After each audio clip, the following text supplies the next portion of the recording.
Thanks, Daniel. Now I would describe lift.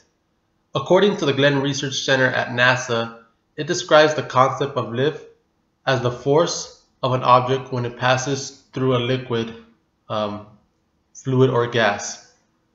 Now, it's kind of hard to understand that, but just bear with me.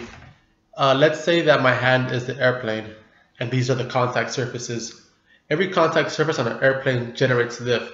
Now, if the airplane passes through any opposing force, such as air, oxygen in this case, it's going to bounce off those molecules at a molecule level. It's going to generate lift. For an airplane, in this instance, the majority of the lift is generated by the wings, and we can imagine that as my fingers being the wings, obviously smaller wings, but imagine bigger wings, it'll generate more lift, thus more of an upward motion. Lift ties into the concept of aerodynamics as one of the points, also with thrust and drag.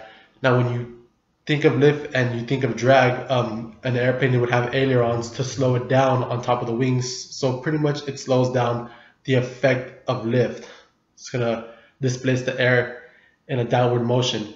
And on the other hand, if you add thrust to lift, it's going to create more force, therefore more lift. Now, lift can be generated in the air and also underwater.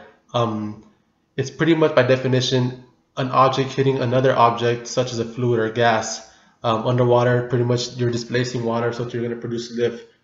In regards to space and with the space shuttle wings, there really is no lift in space because that's more of a gravitational force that is created by the Earth and the space shuttle, keeping it in orbit or in the direction that it's going. Space is just a vacuum, so there really is no opposing force where the space shuttle can produce lift. This also, by definition, could be if the object is passing through the opposing force, or if it's in a wind tunnel and the force is being applied through the object, such as a wind test tunnel. So the factors that affect lift are thrust and drag. One other key factor that affects lift is weight. And next to present is Chris to discuss weight. Here you go, Chris.